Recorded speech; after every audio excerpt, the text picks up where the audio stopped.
This is a presentation of the Center for Advanced Study at the University of Illinois. For over 50 years, the Center for Advanced Study has brought together scholars from diverse disciplines and backgrounds, encouraging and rewarding excellence in all areas of academic inquiry at Illinois, one of the nation's premier public universities. For more information about this presentation and other center activities, please visit cas.illinois.edu.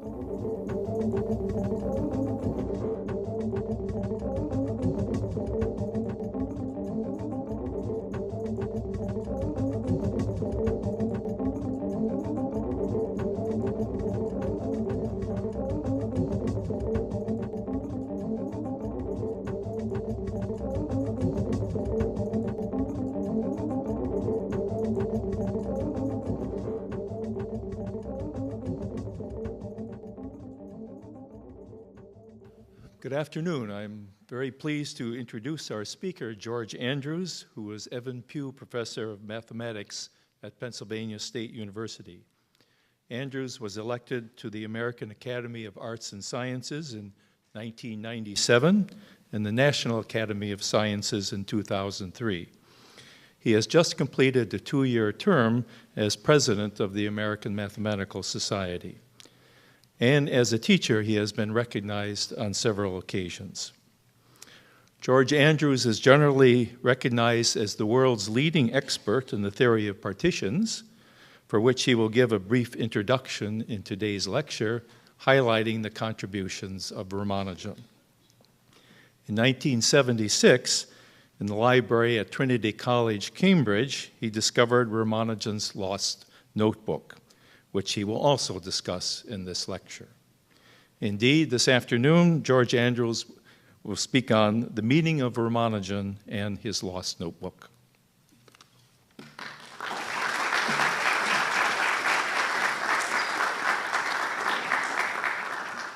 Thank you, Bruce. Thank you, Wayne. Thank you all for coming. I generally like to thank all the sponsors of a talk like this, but I counted 17 of them, so that would require I'd leave out a certain portion of my talk if I did all that. But nonetheless, I am grateful to everyone involved. There's such a wide range of organizations and departments involved. It is a great honor to be here to give this Miller lecture. As Bruce mentioned in his introduction, I have just finished being president of the American Mathematical Society. It is a great honor, of course, to lead the nation's largest association of mathematicians. It requires lots of flying, which is not much fun anymore, and a variety of committee meetings and other responsibilities. But there's one thing that makes it absolutely worthwhile. If you are the president of the American Mathematical Society, the graphic arts department of the society will produce for you your presidential symbol. And what you see on the screen there is my presidential symbol. So what is involved then is a picture where you see in the background an Indian skyline of an Indian city, just barely visible, the bright Indian sun, and the presence of Ramanujan looking out from the heavens. And the formula that you see highlighted on the screen is parametrized by the integer k. When k is equal to 1, this reduces to the assertion that 1 equals 1. When k equals 2, it is one of the most famous formulas that Ramanujan found. And when k is larger than 2, it is a formula that I found shortly before I got involved with the lost notebook. So this, in some sense, encapsulates things related to my life and is an appropriate symbol, not just for the president of the AMS, but a symbol to undertake today's talk. So the first thing I want to do is to tell you more about Ramanujan. This is a picture of Ramanujan that is much more, is basically the same image as the one you saw emerging from the Indian skyline. So Ramanujan is a hero in India. He is, indeed, had a stamp issued in his honor on his 75th, what would have been his 75th birthday.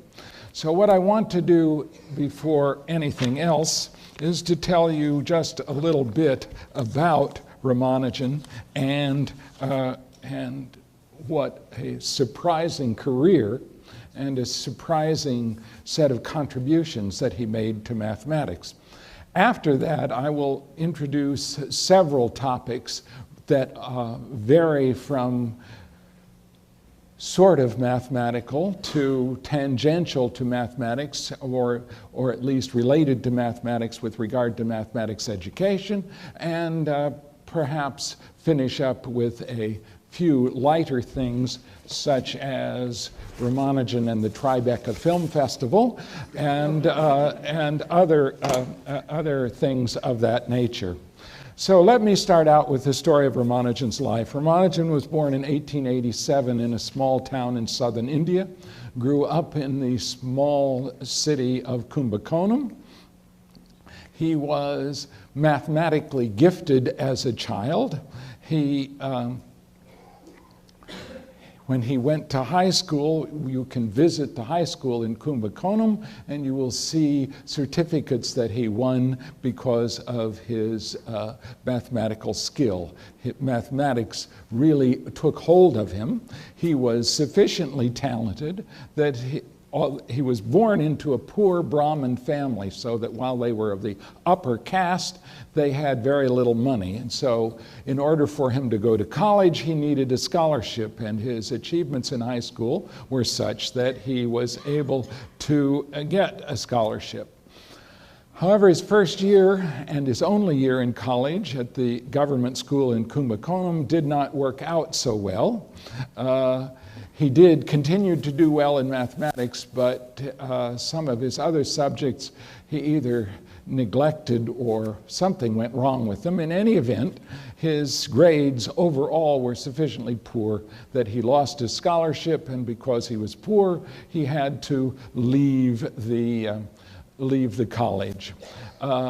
G.H. Hardy, his subsequent benefactor and mentor, writes of him as follows in this period of time: Ramanuja does not seem to have had any definite occupation except mathematics until 1912. In 1909, he married, and it became necessary for him to have some regular employment. But he had great difficulty in finding any because of his unfortunate college career. About 1910, he began to find more influential Indian friends, but all their efforts to find a tolerable position for him failed, and in 1912, he became a clerk in the office of the Port Trust of Madras. This, of course, sounds like a sort of standard tragic story of someone who, because of unfortunate circumstances, was not able to achieve what he might have in life. However, Ramanujan was someone who more or less seemed to ignore most of the things around him in concentrating on mathematics. He wrote extensive notebooks at this period of time, and indeed my dear friend who introduced me, Professor Berndt, has devoted 5 volumes to explaining and understanding the mathematics that is in these notebooks that Ramanujan wrote at the time and before, when he was working at the Madras Port Trust. Many of his friends encouraged him to write to some English mathematicians in order to gain favor of and help from them. And he actually wrote to 3 mathematicians. The first 2 rather brushed him off. I will say a little later why early in my life I felt great disdain for the two who brushed him off. Subsequent events have caused me to at least feel some, if not exactly sympathy, at least understanding of how they might have responded. Fortunately for Ramanujan, however, the third person he wrote to was the person I just quoted, G.H. Hardy. He wrote as follows: "Dear Sir, I beg to introduce myself to you as a clerk in the accounts department of the Port Trust office at Madras on a salary of only £20 a year. I am now about 23 years of age. I've had no university education, but I've undergone the ordinary school course. After leaving school, I've been employing the spare time at my disposal to work at mathematics. I've not trodden through the conventional regular course, which is followed in a university course, but I am striking out a new path for myself. I have made a special investigation of divergent series in general, and the results I get are termed by the local mathematicians as startling. I would request you to go through the enclosed papers. Being poor, if you are convinced that there's anything of value, I would like to have my theorems published. I have not given the actual investigations nor the expressions that I get, but I have indicated the lines upon which I proceed. Being inexperienced, I would very highly value any advice you give me. Requesting to be excused for the trouble I give you, I remain, dear sir, yours truly, S. Ramanujan." And with this letter, he sent along a number of formulas, and in amongst them were these two formulas. There were also a variety of assertions, some definite integrals, a real varied collection of mathematical results. Fortunately, I think in these formulas one finds some definite integrals that Hardy himself had actually been working on and had been sufficiently proud of them that he published this, so that when seeing these same integrals in Ramanujan's letter, Hardy immediately realized that here was a mathematician of exquisite taste. In addition, there were formulas here which absolutely stunned Hardy, and the two you see on the screen are examples. Hardy says of these, "I had never seen anything the least like them before. A single look at them is enough to show that they could only be written down by a mathematician of the highest class. They must be true, because if they were not true, no one would have had the imagination to invent them. Finally, the writer must be completely honest, because great mathematicians are commoner than thieves or humbugs of such incredible skill." So, Hardy then went to work to arrange for Ramanujan to come to England to work on mathematics. There were a variety of obstacles involved with this, difficulties with Ramanujan, his family, questions about the Hindu religion and traveling overseas, but eventually all these were overcome, and Ramanujan came to England in 1914 for several years of an absolutely astounding collaboration. I would say that a significant part of number theory, especially analytic number theory in the 20th century and into the 21st century, was heavily influenced by the ideas and the methods that were pioneered by Ramanujan and in his collaboration with G.H. Hardy. I will show you something about what's called the partition function in a moment, but I should say that his work on the partition function with Hardy was the precursor of what is called the circle method in analytic number theory, and has played a huge role in the discoveries of number theory in the 20th century. The work on probabilistic number theory, which has also played had a significant bit of activity throughout the 20th century, has its origins in one of the papers that Hardy and Ramanujan wrote.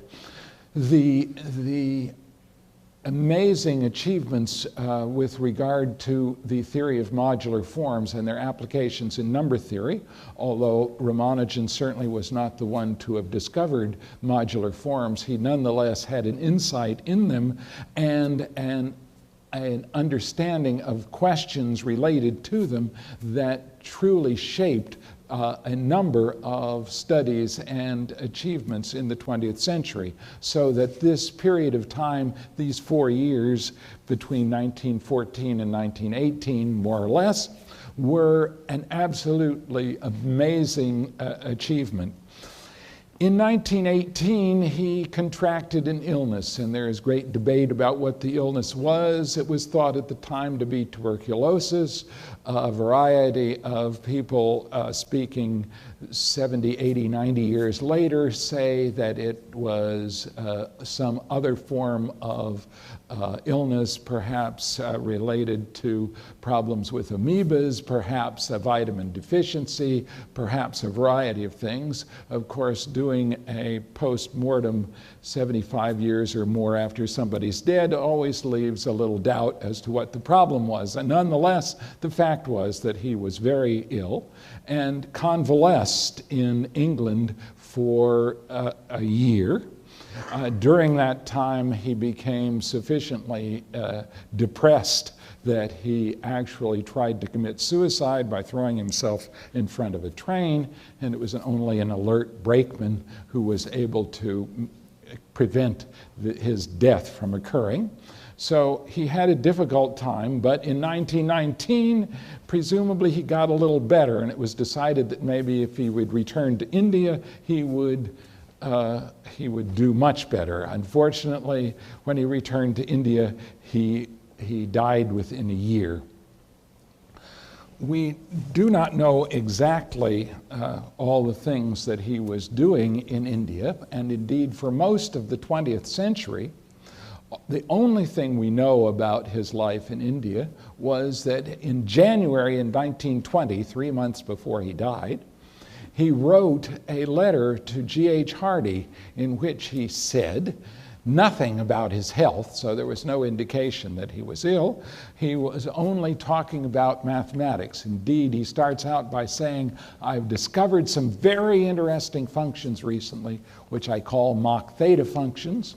And unlike Professor Rogers' false theta functions, they enter into mathematics as beautifully as the ordinary theta functions. And with this letter, I'm sending you some examples. And again, there were several pages of mathematics, mostly formulas, no proofs. The original notebooks that Ramanujan had written, that Bruce has so eloquently developed, there are no proofs there, and there were no proofs in this letter.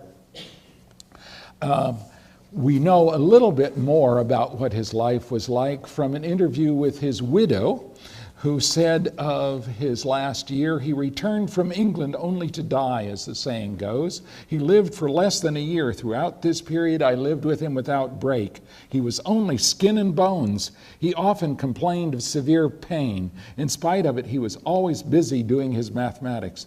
That evidently helped him to forget the pain. I used to gather the sheets of paper which he filled up. I would also give the slate whenever he asked for it. He was uniformly kind to me. In his conversation, he was full of wit and humor. Even while mortally ill, he used to crack jokes. One day he confided in me that he might not live beyond 35 and asked me to meet the event with courage and fortitude. He was well looked after by his friends. He often used to repeat his gratitude to all those who had helped him in his life. So we know that, indeed, instead of somebody who was just dying, he was using mathematics to forget the pain. And so what one wonders, what all was there in the way of mathematics that he was doing at this period of time? So now I have to interweave my own story into this. When I was a graduate student at the University of Pennsylvania, my thesis advisor was the famous analytic number theorist Hans Rademacher, who himself had been fascinated by this last letter that Hardy had written to Ramanujan, and that Hardy had actually included in the collected papers of Ramanujan, which consists of all the published papers of Ramanujan from this 4-year period and before that Ramanujan had actually put in print, either joint or individually. The last 2 pages of the volume have in it the mathematics from this last letter. And Rademacher thought this was very interesting, and so he suggested to me that I might study these Mach theta functions, as they're called, and at least try to improve upon the work that one of his other graduate students had done 15 years earlier. And so I sat down to study and work on the Mach theta functions and became, for a number of years, well, I could say the world's leading expert on Mach theta functions, but actually I was the only person on Earth who knew anything about them at all. So in 1976, I was on leave at the University of Wisconsin as the guest of Richard Askey. And in the spring of that year, there was a conference to be held in Strasbourg, France, to last for a week, and I was invited to that conference, and I very much wanted to attend. However, fortunately for me, the then irrational pricing policy of the airlines worked as follows. If you flew to Europe and stayed for 3 weeks or more, the cost of your ticket was epsilon. And if you stayed for less than 3 weeks, the cost of your ticket was 1 over epsilon. This meant that there was a tremendous incentive to spend another 2 weeks in Europe if you could basically justify being there as academically appropriate. And so I tried to think up things I could do that would be academically appropriate. And one of the things I knew was that the late G.N. Watson had papers from his estate that had been contributed to the Trinity College Library. And Watson, Watson early in his career, in the 1930s, was very interested in the work of Ramanujan, and indeed studied the notebooks that Bruce has finally brought into this full 5-volume account. So, and Watson wrote a number of papers on this. So I thought that his papers might be of interest, so that was one of the things I proposed to do.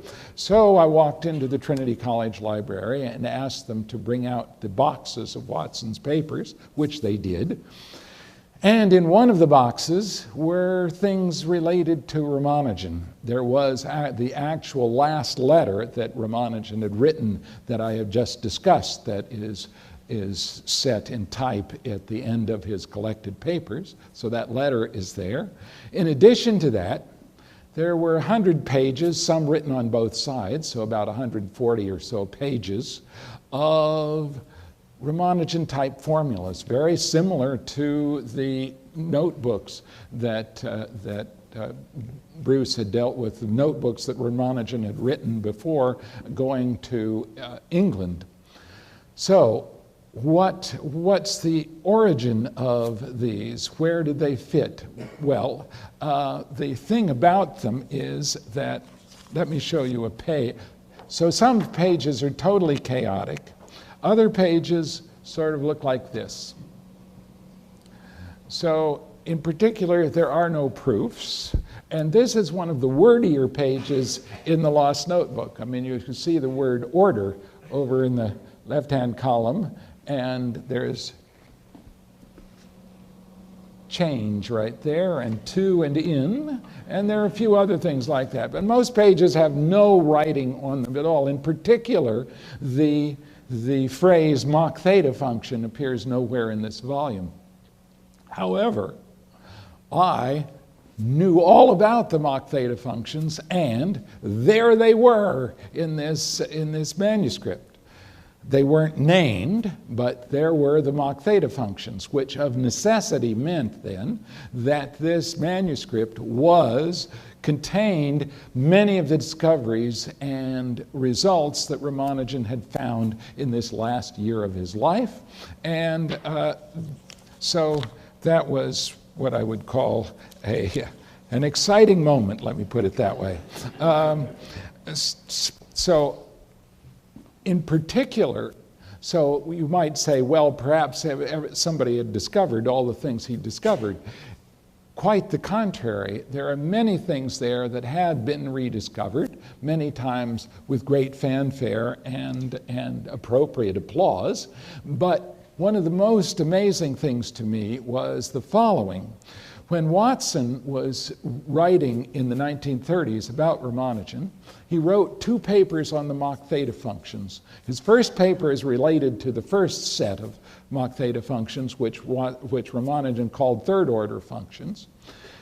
And he was quite pleased with how he developed that. Watson was quite pleased with how he was able to understand them. His second paper he's obviously much less happy about because he cannot do the things that he did with the first paper because there are certain missing formulas that would set up transformation formulas that would explain everything about what is called the 5th order Mach theta functions. And indeed, in the introduction to his second paper, he alludes to the fact that he is very doubtful that such formulas as this exist that would allow the construction of the theory of the 5th order functions to the same level as those of the 3rd order. In the Lost Notebook, one can see, if you are aware of how this is constructed, that Ramanujan had not only everything that Watson found, but also the formulas that Watson conjectured did not exist, which meant that this study could be carried on extensively beyond where anyone had seen, and in particular, way beyond what Watson had seen. So it was clear there were discoveries here that had lain there without anybody tumbling to their significance. After I had worked on this for several years, I wrote to J.M. Whittaker, who with Robert Rankin were the 2 people who managed to get these papers into the Trinity College Library. And Whittaker wrote back to me as follows.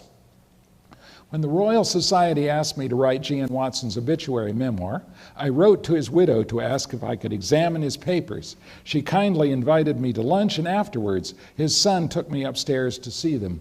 They covered the floor of a fair-sized room to a depth of about a foot, all jumbled together and were to be incinerated in a few days. One could only make lucky dips, and as Watson never threw anything away, the result might be a sheet of mathematics, but more probably a receipted bill or a draft of his income tax return for 1923.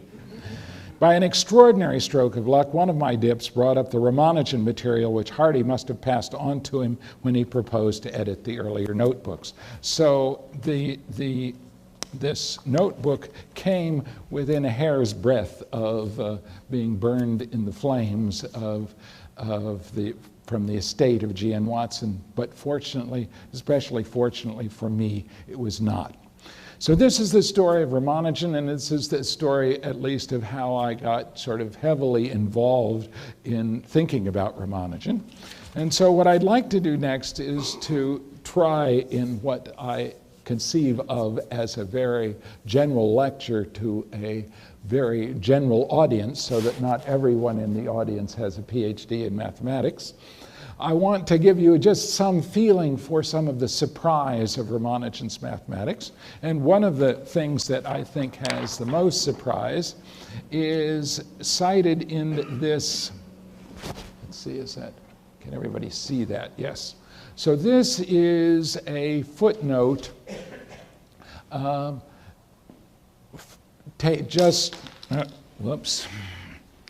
taken from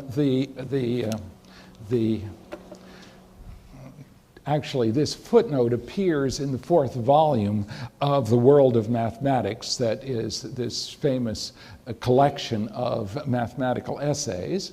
It says, it is quoting from the obituary of G.H. Hardy. One of the joint papers of Hardy and Ramanujan is worth noting briefly. Denote by P of n the number of ways of denoting a positive integer n as the sum of integers. For example, 5 can be expressed as 1 plus 1 plus 1 plus 1, and he lists all the ways you can add integers up to get 5. And if you count those sums, you will see that the total number of them is 7. So we write P of 5 equals 7.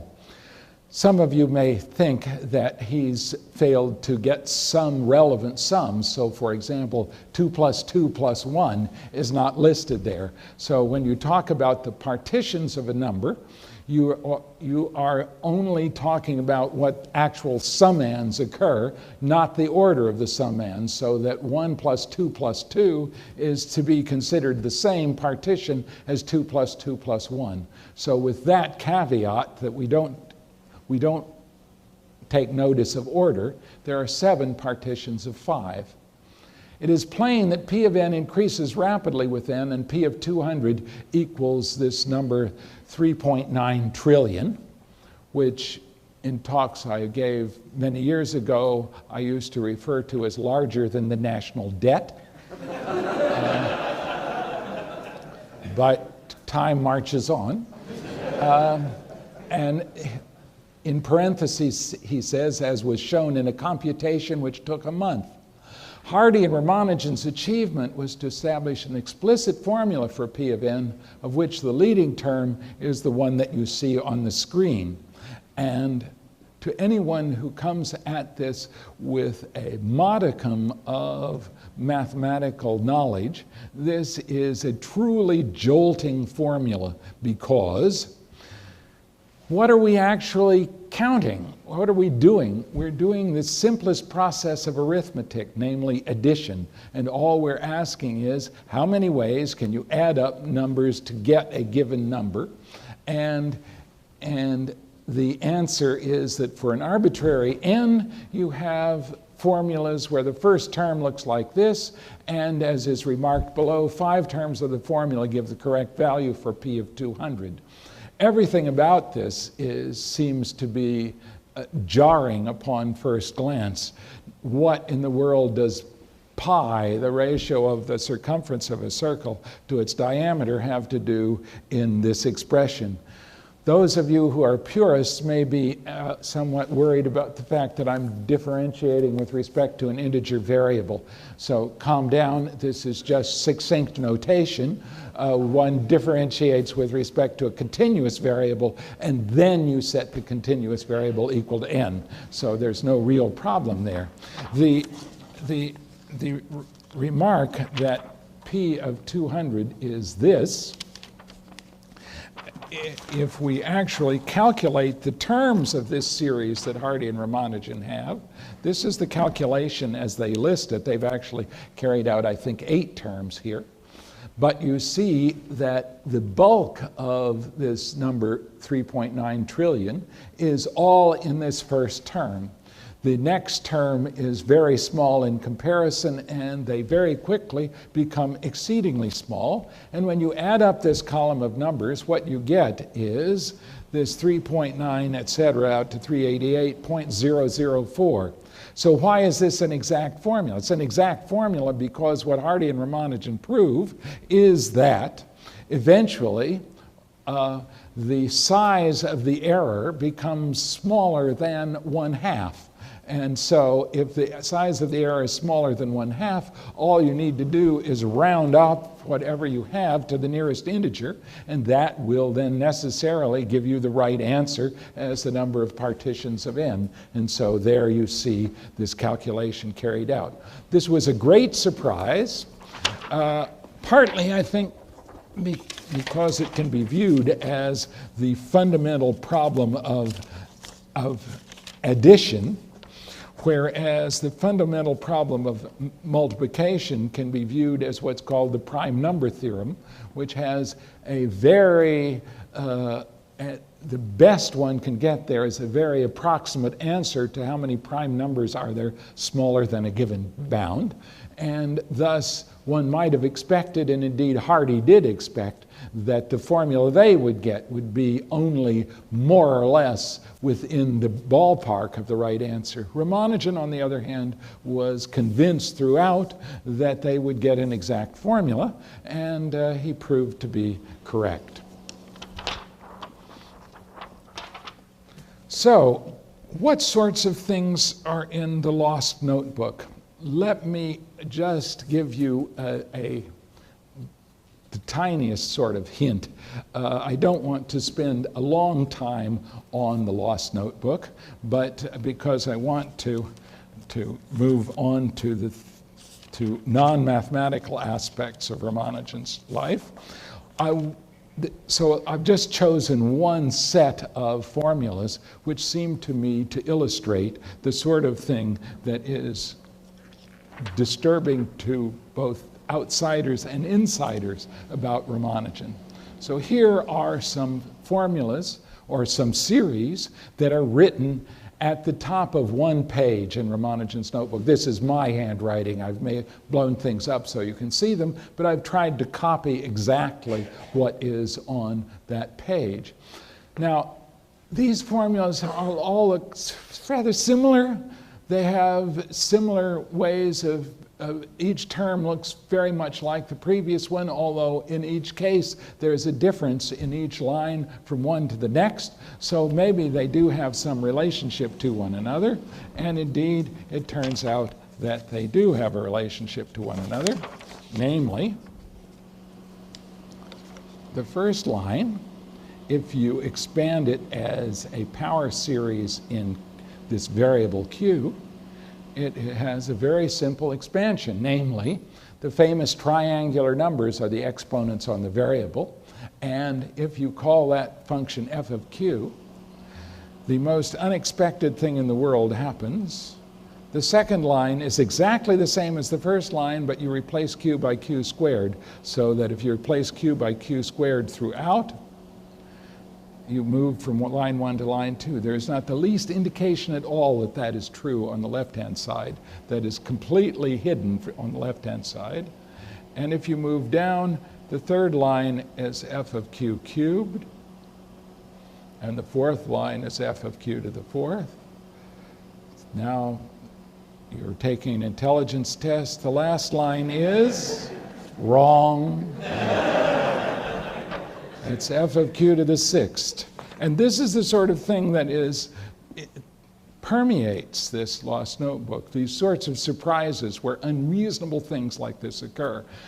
To an insider, that's what I consider myself, there are even grittier surprises, because when you look at this, if you know the sorts of things I know, you think, well, I can handle these very quickly. And you start out on the first one. The first one took me, I would say, probably 10 minutes to do. Lines 2 and 4 took me probably something like half an hour. Lines 3 and 5 took me months.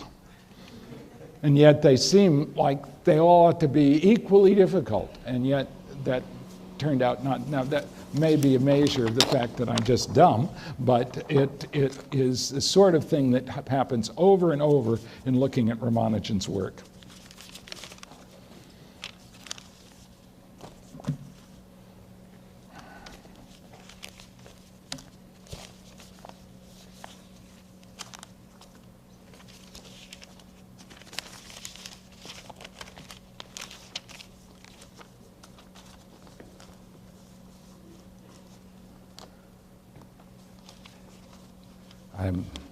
I seem to have scrambled my notes here, so I wanted to move on to the contribution of Edward Shills in discussing the universality of truth. So I'm going to relate this. I think I will start out by just quoting Shills as to what he has said. So Shills wrote, the late Edward Shills, who was a sociologist at the University of Chicago. Let's see here if I can. Wrote an article entitled Reflections on Tradition, Center and Periphery, and the Universal Validity of Science, the Significance of the Life of S. Ramanujan. And so what he is suggesting is that one gains from this change that mathematics as an example of universality of truth is something that transcends cultures, transcends races, transcends all the things that may be viewed as separating human beings. From thinking about Ramanujan, I have concluded that there are no territorial or social or religious or ethnic limitations on the validity of what a scientist discovers. The discoveries of a scientist of one civilization or nationality can be received, assessed, and assimilated by scientists of any other civilization or nationality, assuming, of course, that the recipient scientist is sufficiently informed regarding the state of the subject and has the intelligence and scientific training to comprehend what is offered to him. The mathematics which Ramanujan did in India could be assessed by British mathematicians of the highest order to the extent that they could retrace the steps which his intuitive powers had enabled him to leap over.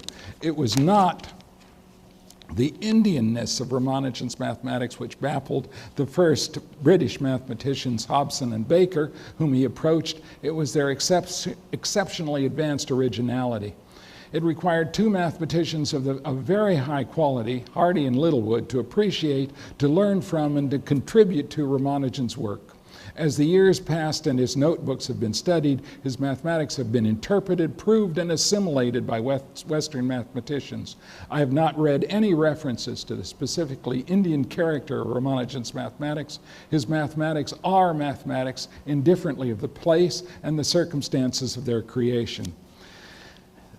The intimate reciprocal relationship between genius and tradition are evident in the case of Ramanujan. He made a connection with some older and incomplete condensations of the tradition of mathematics developed in Europe. He retraced in his own way and in ignorance of them paths of the tradition which had already been traversed in Europe. In other respects, he shot well ahead of the points reached by the movement of the tradition in Europe. It is unlikely that the tradition of Hindu belief in which Ramanujan participated steadfastly obstructed his advances from the tradition of mathematics which had developed in Europe.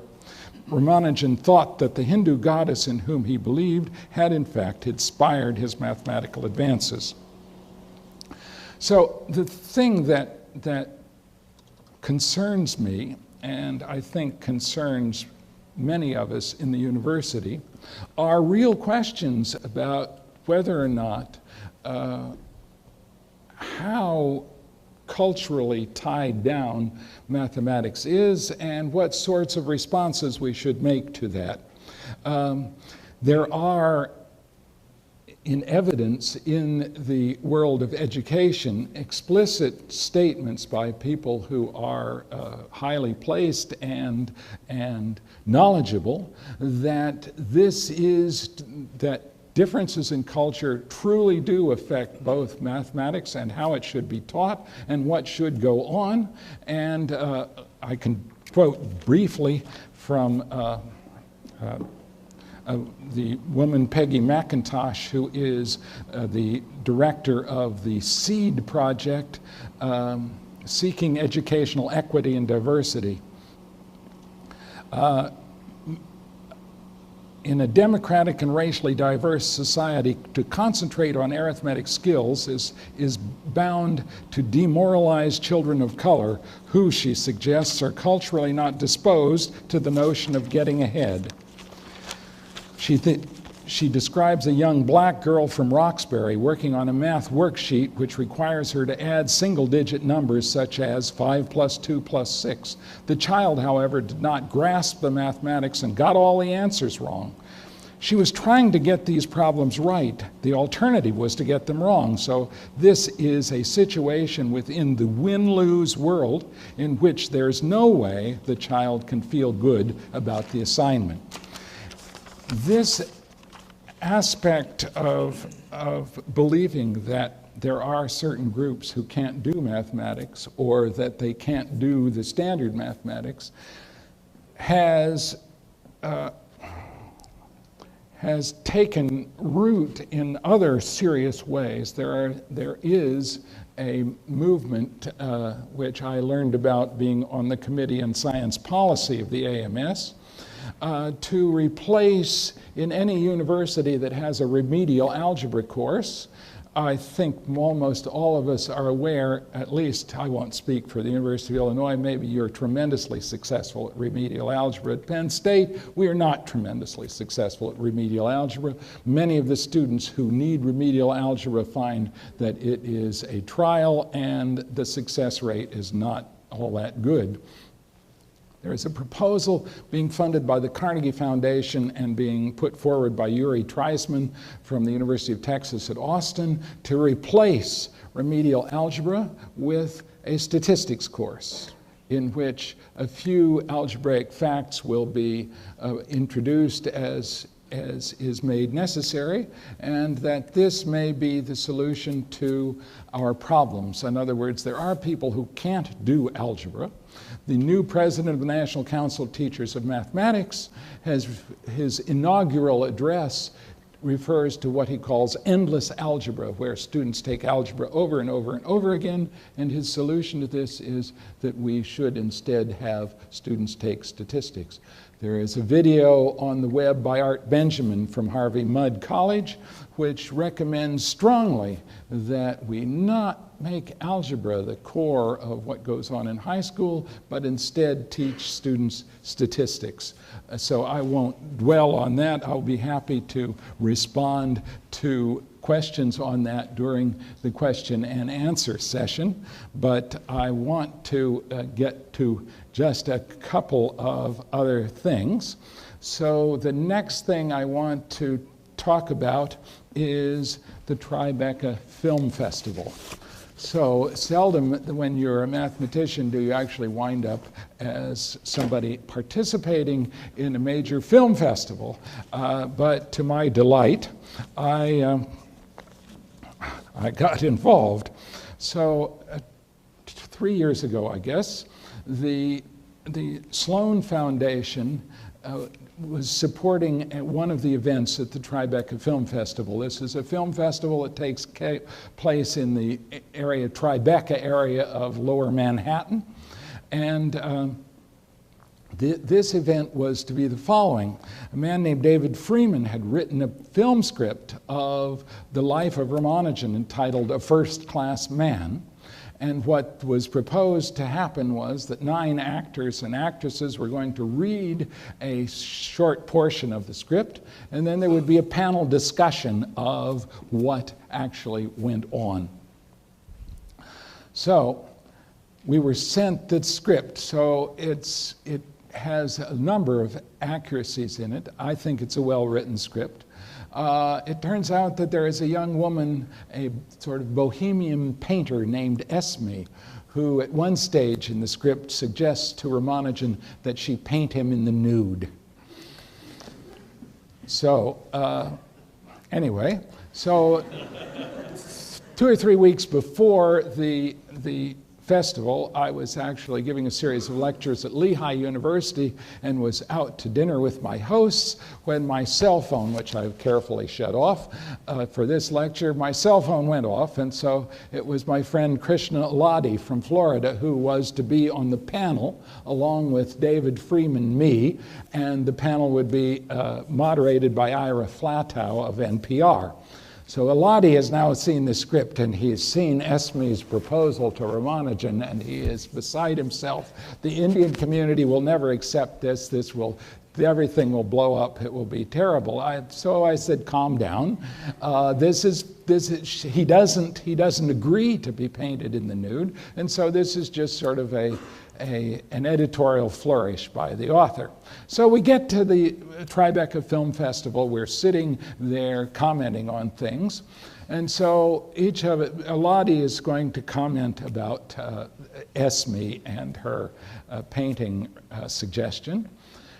I, on the other hand, am going to comment on the following, namely, the first part of the movie focuses on this discovery of this formula that would produce the number of partitions of 200 to an exact value at 3.9 trillion, the exact value I showed you. How did they check the answer? How did they know the answer? Well, the truth is that they asked the P.A. McMahon, who was very good at calculation, to use some recurrences that date back to Euler that would allow you to actually compute this in a few hundred computations. So it's a very, It's high-level mathematics used to do this computation. Those of you who have access to computer algebra packages, these same sort of algorithms are there if the partition function is in your computer algebra packages, and they go like that. But in 1914 and 15, this computation, as Titchmarsh observed in this obituary, took about a month. So how is this going to be presented in a movie? After all, it's not really very cinematic to have McMahon sitting at his desk calculating using the pentagonal number theorem. So David Freeman has the following idea. He'll have McMahon hire an army of undergraduates, and together they will write out the 4 trillion partitions of 200.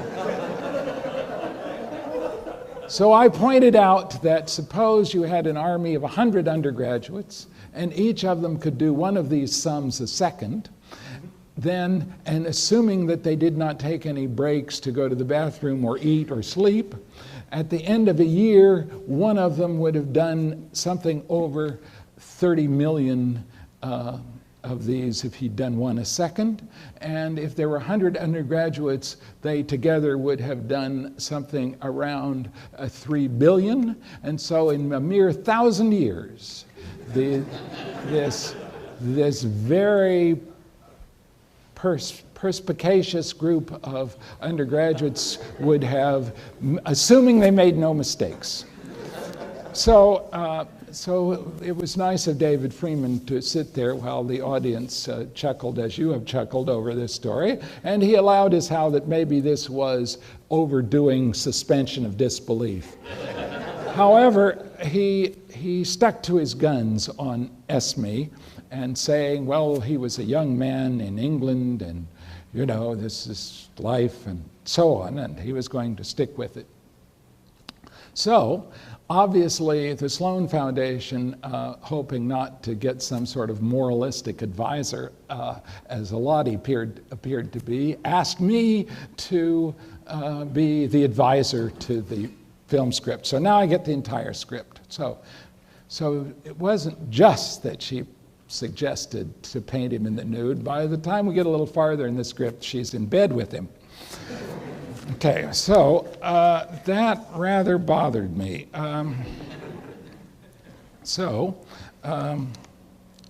Let's see if I can actually put my glasses back together so that I can read the small print of this. This is going to look great on the videotape, but I can't help it. I wrote to the author and said, I remember once sitting at dinner next to a professor of music history, shortly after the film Amadeus appeared. His discomfort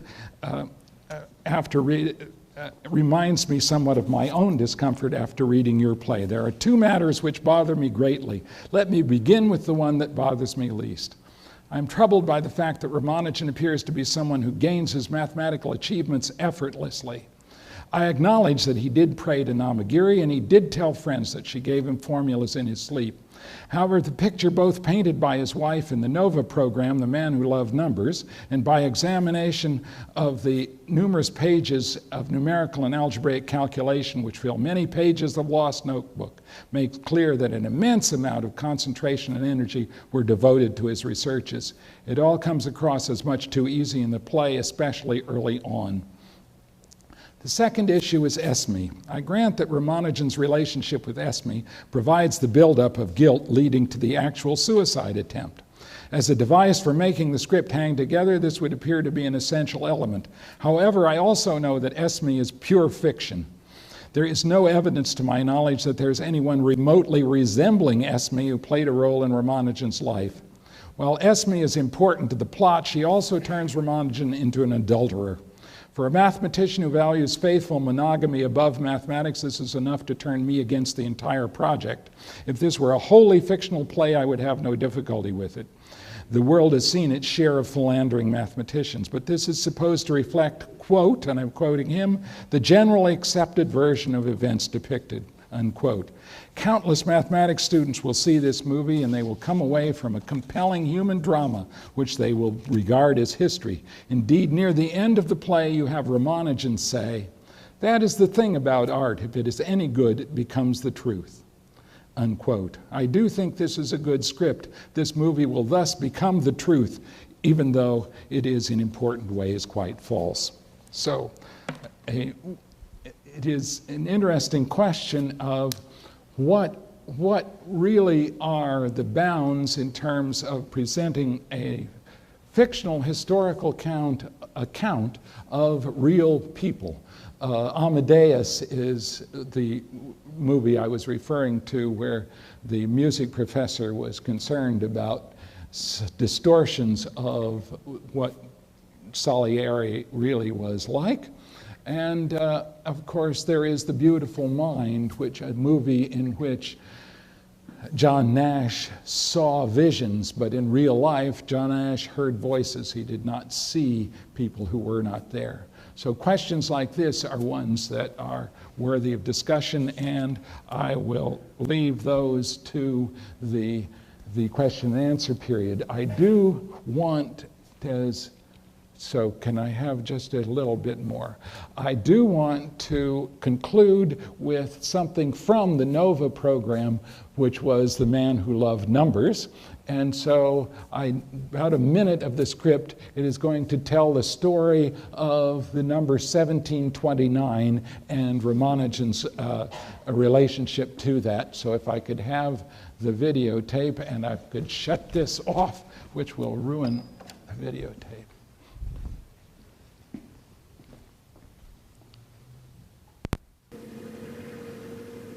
So this is... No one can understand Ramanujan who does not understand his passion for numbers in themselves. He could remember the idiosyncrasies of numbers in an almost uncanny way. It was Littlewood who said that every positive integer was one of Ramanujan's friends.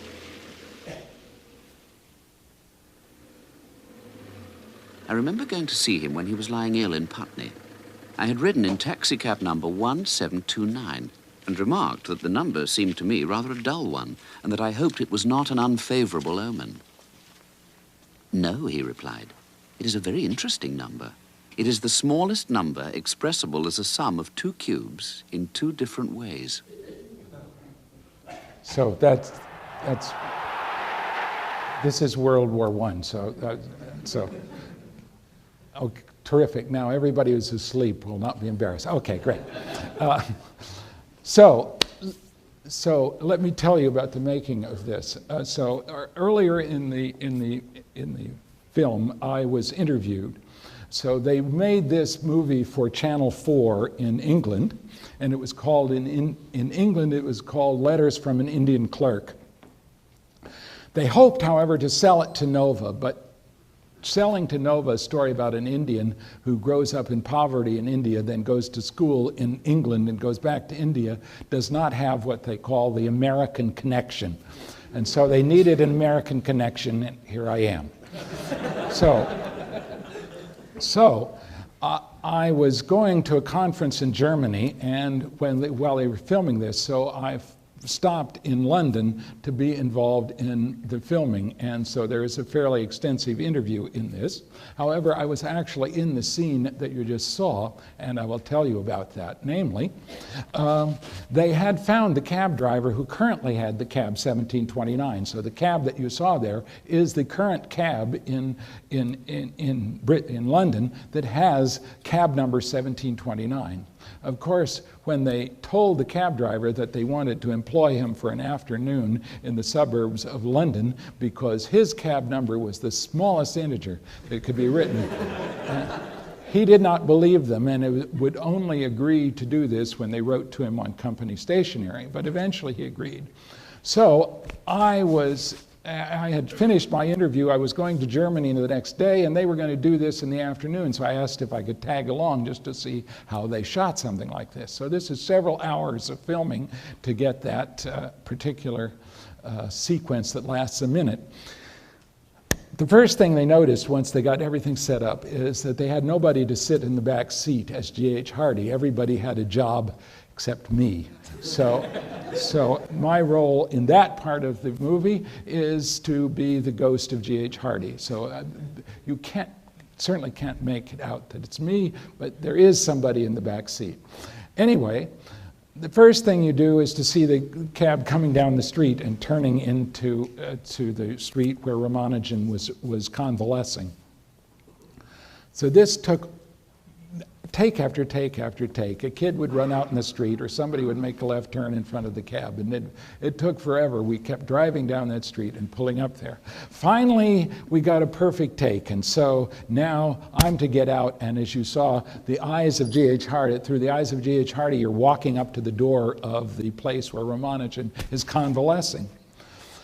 So the cameraman now gets back in the back seat and gets out of the cab to go up to the door. And as he gets out of the cab, he bumps his arm on the door because the door will only open up perpendicular to the cab and is held in place by two massive Phillips head screws on a cord like that. So they call the cab driver over and they say, we have to take this door off so the cameraman won't bump his arm when he walks up to the door. And so the cab driver goes over to his toolkit, and the biggest Phillips head screwdriver he had was about that size. It sort of fit, the things in the Phillips head screw were about that big. And so he couldn't close to do it. So now everything shuts down, and all the crew goes over to the TV van to try to find a Phillips head screwdriver, and nothing is going to happen until this door is taken off. So only the director and I are standing there. Everybody else is busy searching for a screwdriver. So I turned to the director and I said, look, down there, about half block away, you see there's an automobile repair agency. Why don't you send somebody down there and you could borrow a Phillips head screwdriver, you might get this off. And he turned, looked at me, and said, now I understand why you're a professor.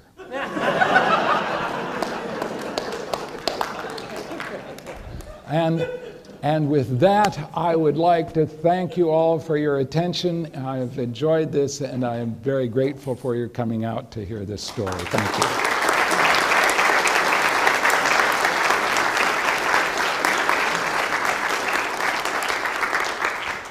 So obviously, those of you who have to leave, please feel free to do so, but I wanted to take the question and answer period. So there will be microphones available. This lady has a microphone over here, and somebody raised his hand over there. So why don't we sort of move across, if we could, and make sure that... I have a loud voice. You have a loud voice, okay. Well, the story, the 1729 story, must be apocryphal because the number 1729 has many other interesting properties. How many of those subtle and interesting properties came after the fact? So is the story true? So I certainly believe it is true. I think actually Hardy tells it, does he not? Yes. So anytime I'm worried about the factualness of my statements, I turn to Bruce, who knows all about it. It is also the case that in the notebooks that Bruce has edited, he has a number of facts about various numbers. I think it was Hardy who said all the natural numbers are his personal friends. Certainly this fact is in the early notebooks of Ramanujan. The fact that it is interesting in countless ways, how much was known before that, I suspect strongly that that particular fact was known to others. Probably that's true, yes. I have a nod that it's true.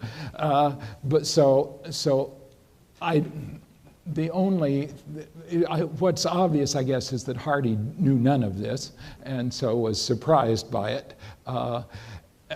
It was, I think, a measure of Hardy's inability with small talk, because it seems a strange way to... the way he presented it was, I came here today in cab 1729. It is not seems to me to be a rather dull number. I hope this is not a bad omen. So that's the way to greet a sick friend.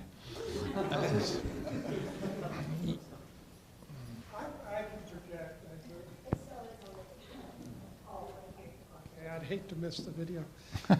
I'm one of these just ordinary people from the community. Yes. I have a feeling there's lots of mathematical minds surrounding me.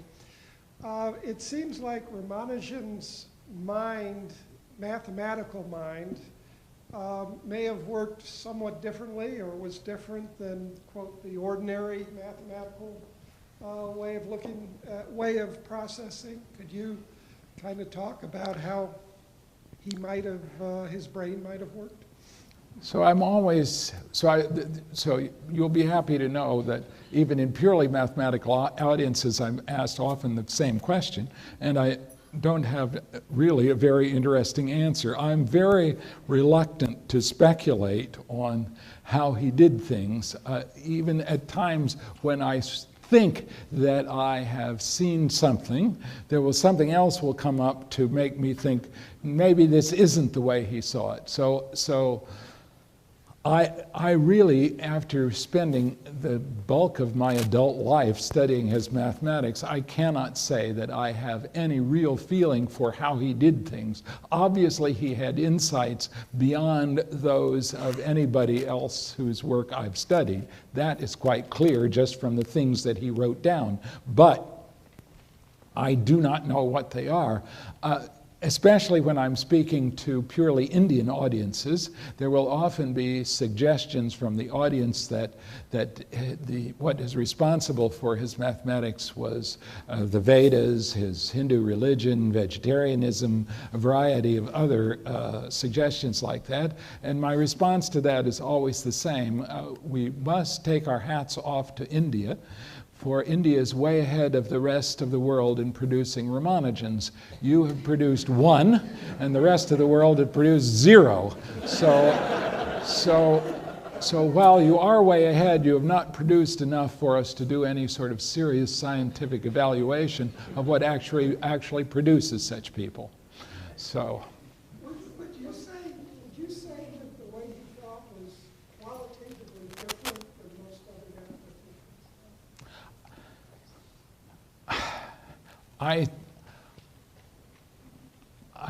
I doubt that, but it certainly was different in some amazing sense. I will give you at least one speculation, and that is that his wife, in being interviewed, says of him that he was so concentrated on his mathematics and writing on his slate that we had to roll rice balls up and put them into his hand so he could eat without looking up from his slate. So it might be that perhaps there was a sort of hyper ability to concentrate and to apply oneself in ways that many of us do not possess. I don't know. I don't really want to say that that explains anything.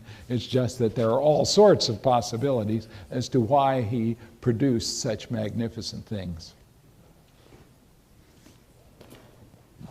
I was actually going to ask if you actually agree with Scheele, or you have some quibbles. No, I have no quibbles with that. I believe that mathematics is universal. So I would agree with that to an extent, but I would also disagree that Ramanujan is the example that speaks to that, because he grew up very much in an English medium tradition. He went to a school. He learned, as you can see from his initial letter, he grew up very much in an English educational context. I think that's a fair statement. One can argue with whether Scheele's has really a sterling example there. On the other hand, it is the case that he did grow up while there was the material from the European tradition. He also certainly grew up in a heavily Indian Hindu tradition, and that had a tremendous effect on him, but did not. The goddess Namagiri whispered good mathematics to him, and it was universally valid. Right, but I mean, we all come up with explanations of how we come up with proofs, and that was his. And I'm not, that's his explanation of it. I'm just saying that I don't think it's the best example to pick of saying that, I think Scheele romanticizes him in a way that's not necessarily correct. Anyway, that would be my quibble with Scheele. Well, perhaps not unreasonable.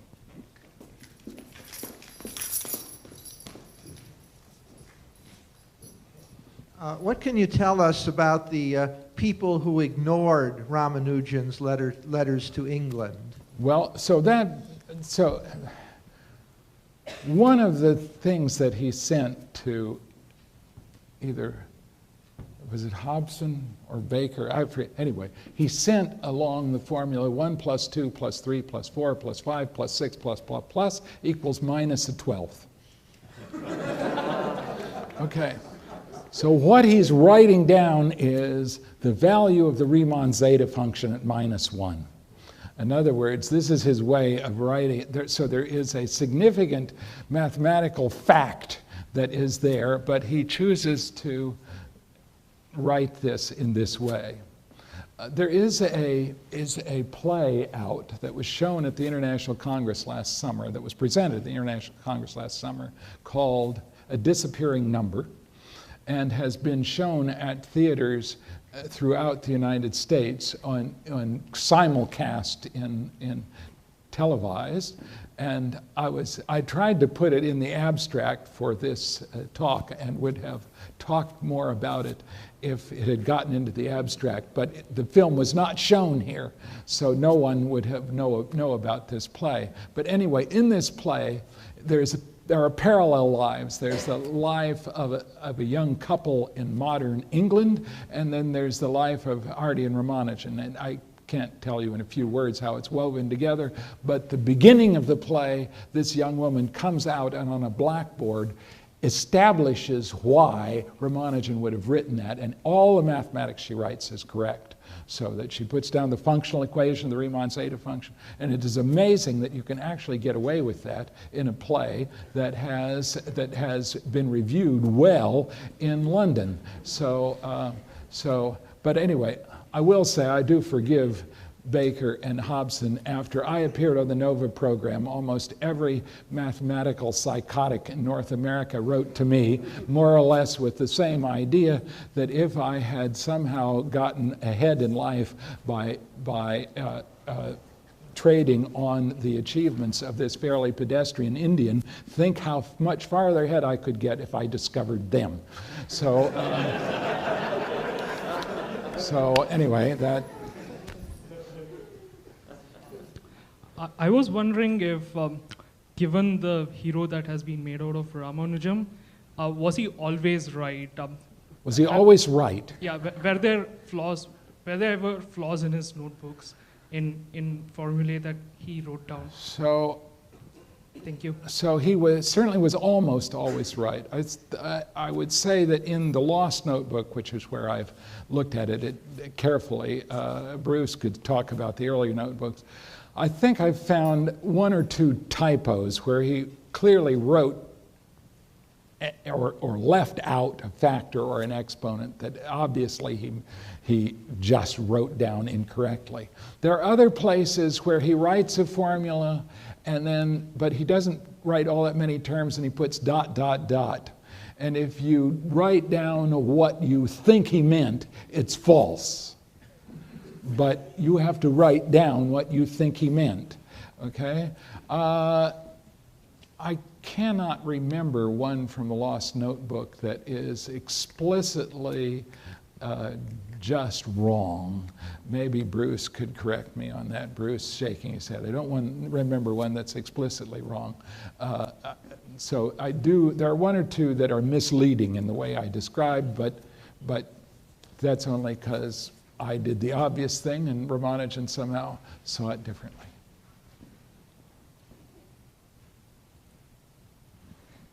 Yes? It's interesting that even after he worked with Harding, he did not really, it seems, try to give proofs for his theorems. And I'm just wondering whether there, could be some people have suggested there may be some hidden connection.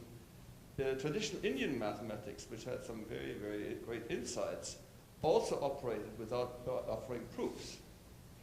And I wonder whether there could be some kind of tradition that he drew from, in addition to the European input which he had.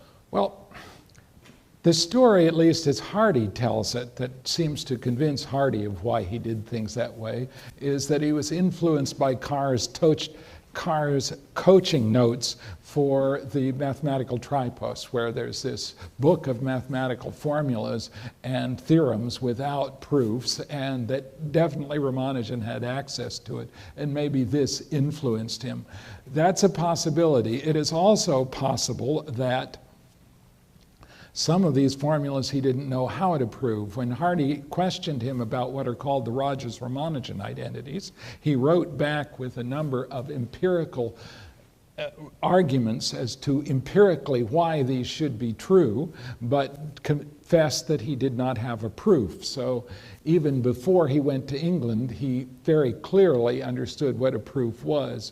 In the Lost Notebook, one does not find proofs. On the other hand, paper was always expensive for him. You can see that in various snippets of conversation that are recreated by his friends as to his life there. And so he wrote many things on a slate. So we don't know what he wrote on the slate.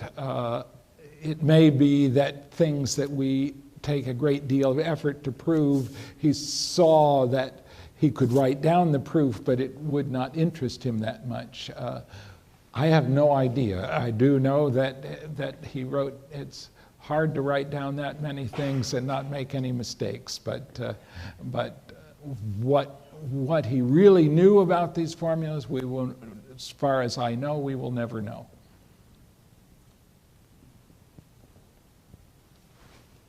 Yes.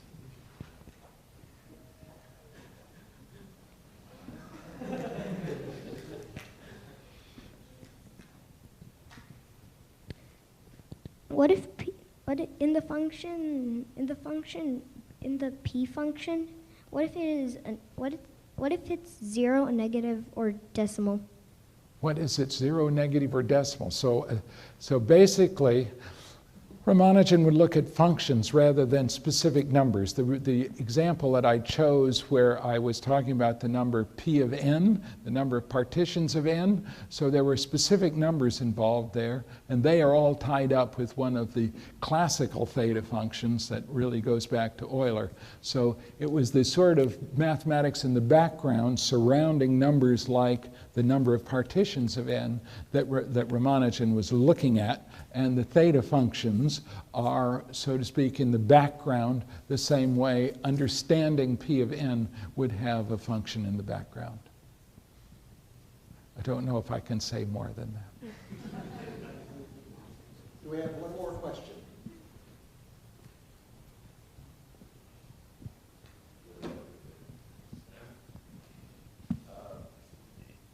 There's no question that Ramanujan was a remarkable mathematician, but there have been other remarkable mathematicians like Euler and Gauss and whatever. Mm-hmm. In what way is Ramanujan remarkable in a different way from the ones in the Western tradition?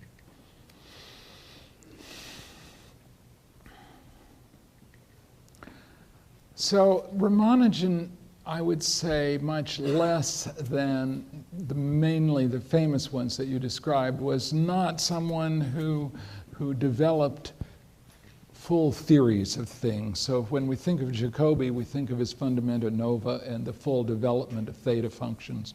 Certainly Euler contributed immensely to the advance of analysis from a nascent subject to one stretching over a variety of things from differential equations to a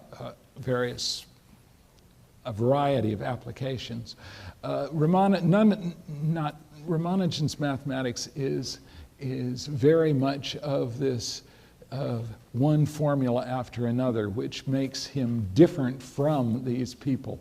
The fact, though, that that suggests somehow that I see him at a lower level, but that is what I see, say, with regard, for example, to the Mach theta functions, is that he was able to see into an area that was completely unexplored at his lifetime and for most of the 20th century thereafter, but has a massive and impressive superstructure connected with it that no one would have thought to create if it were not for the fact that he saw enough going on in this area which he recorded in these formulas that allowed others to create the theory. So in that way he's quite different.